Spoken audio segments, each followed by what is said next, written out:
spoke to a couple of my friends that made it out and said their whole purpose when they were sent up to do what they could was hopefully to secure one stairwell that they could get people down. They knew all the elevators were out. They knew the standpipes had been compromised due to the devastation from the impact of the airplanes. But again, their goal was to go in and try to get as many people out as they could. We watched that occur, and we saw and we talked, the phone calls back and forth all day, talking to some people at Ground Zero at the command post, friends of ours, and asking them, what about Donnie, what about Sal? And reading off some names and having them say, well, we saw Don, we saw John, but we haven't seen Billy or Dana.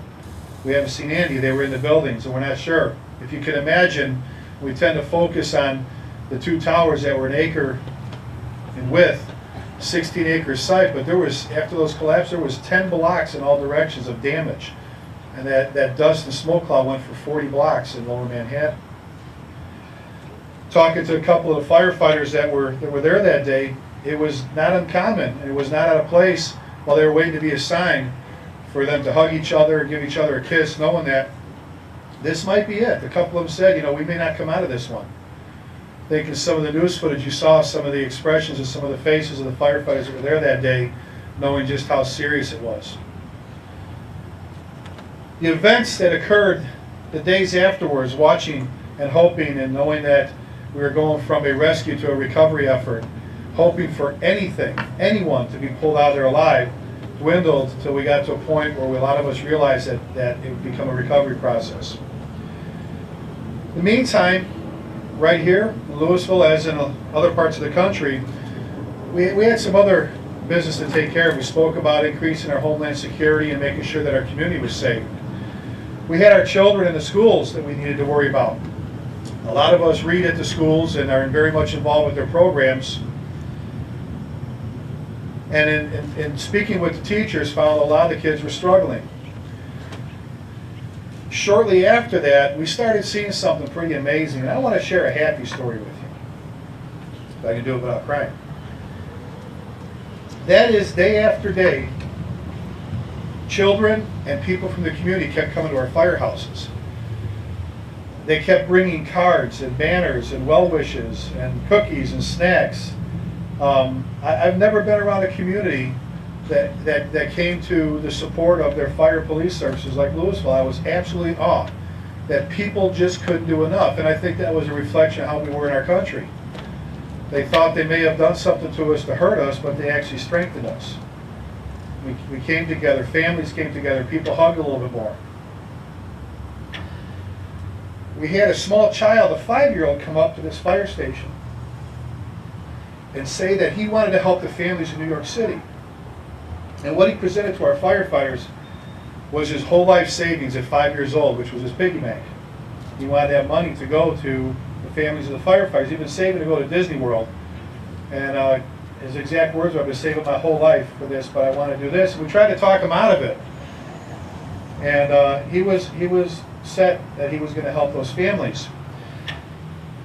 Something happened, though, that I noticed. I came up to this fire station on a Saturday, and not knowing the moods, again, were different in each firehouse from time to time throughout the days, and walked in and saw our firefighters sitting around the kitchen table, and they had stacks. It reminded me of the Miracle on 34th Street with you know, the movie. They had stacks of cards and letters from the children in the schools around here in Lewisville, telling them how sorry they were for them, how proud they were of them.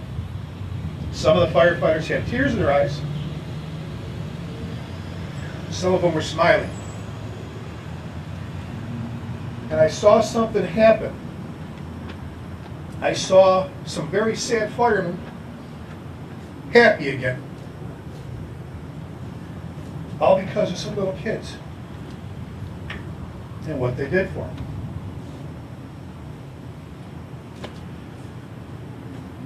You'll find next month we'll be in all the schools. Our guys do an awesome job with fire prevention all year long and public education, especially during October, which is our fire prevention month.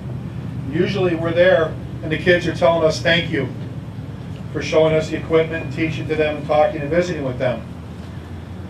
I felt compelled to go to the schools and turn that around. I was able to visit with all the schools, with all the children, tell them thank you. Told them that being a fire chief and a firefighter, a lot of times you get to see some pretty neat things, some pretty amazing things. And unfortunately, a lot of times you get to see some not so nice things, like what happened on September 11th. I wanted to tell them how proud I was of them and to thank them for making our firefighters happy again. Excuse me. To tell them thank you for doing what they did for us. To picture, if you could, a little child sitting at their desk with their markers and their crayons and drawing with all their heart the pictures of the cars that they sent us. And it was amazing to see what happened and what went on in these firehouses after receiving those. It was amazing to see what happened to the firefighters. It was like a shot in the arm of adrenaline. You know, they were still dealing with the loss, but we turned the momentum around. This metamorphosis occurred in the firehouse. We went from being very sad to guys smiling again. And I felt compelled to go out and share that with those students. I said before that they thought they were going to destroy us and beat us down. And it's been amazing through Glass Creations and Craftmade to look at this. It's breathtaking to see what they have offered today and they're going to offer to the public. Everybody that helped us, it was, and I know the three gentlemen here did a lot of work and get different people to jump in and some of our other firefighters and help us with this, but it pretty much was just a phone call. And people said, absolutely, what do you need? So we saw a lot of special things happen. We saw people hugging their kids more, spending more time with their families. They didn't push us down. They had knocked the wind out of us for a little bit, but they didn't push us down. Father, we're thankful today for America. Lord, we're thankful that it's still in God we trust and we stand in you. We're not a defeated foe. Lord, we're not defeated because you're on our side. And Lord, we just want to give you thanks for undergirding and helping and strengthening. Lord, while we honor those who've lost their lives, and we do with utmost respect, Lord, we honor those family members who on this day are hurting. Those little children, Mom and Daddy didn't come home. I ask you for the children today that you would bless them.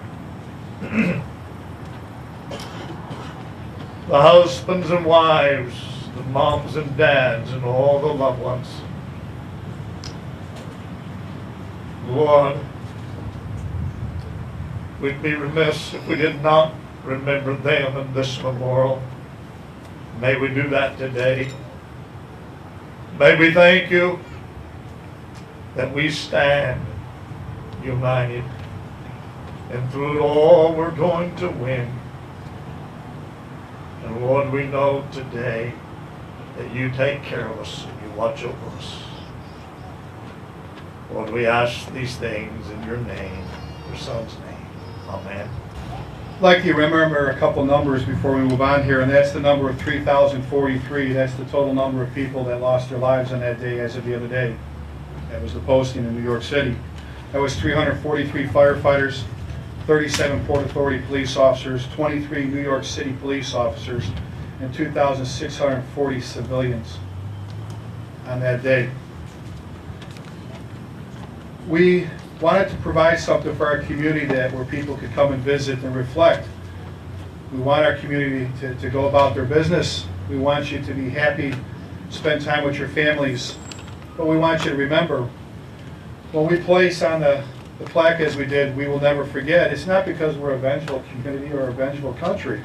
It's because we want people to never forget what occurred on September 11th. Not just to the firefighters and police officers, civilians at the World Trade Center, but what happened to our country on that day and how our lives have changed since then. I'd like to ask you to invite your families, your friends, anyone to come up and visit this site at any time. Visit, reflect, We have all 343 names of the firefighters that lost their lives in their ranks on that plaque. Ask that you join us in remembering those that gave their lives on September 11th and before then. I often look at that and think of a couple different people. Find myself on a day like today saying, God bless you, Andy.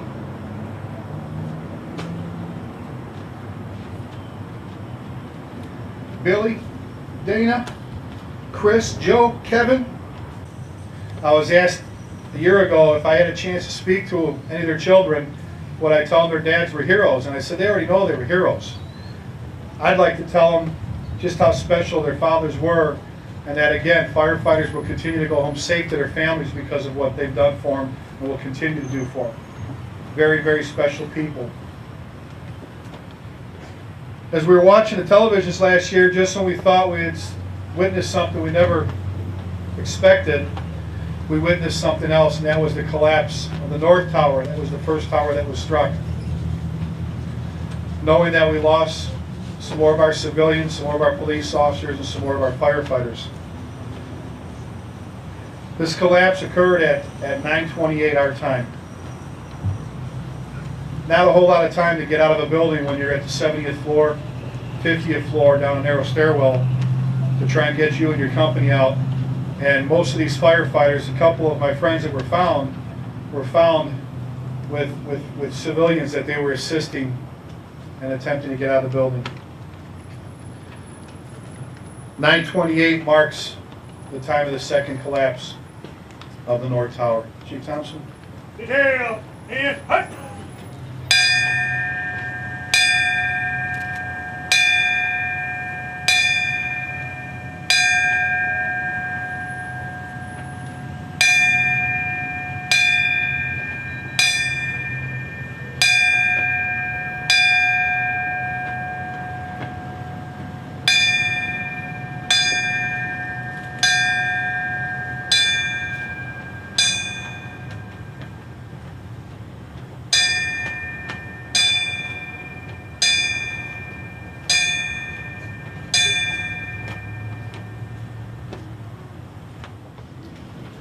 Lord,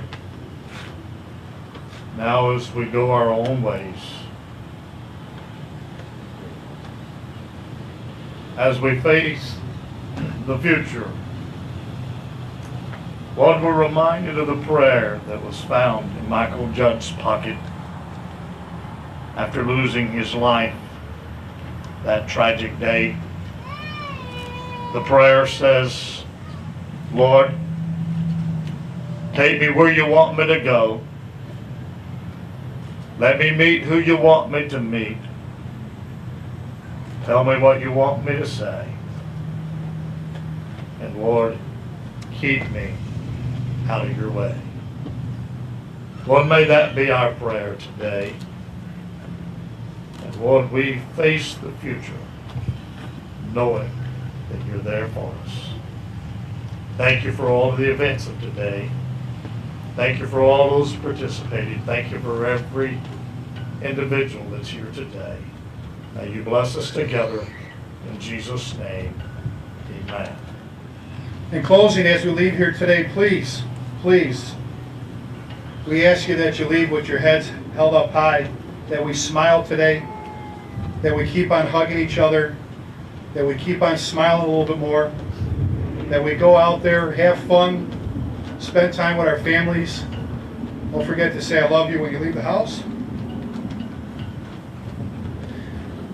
I want to thank everyone for taking time this morning to spend with all of us on this very special day of remembrance and honor.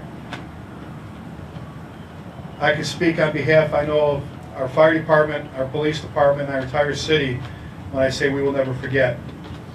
Thank you very much. Chief Gallagher, would you dismiss the detail? Detail and hut. Detail dismissed. Thank you.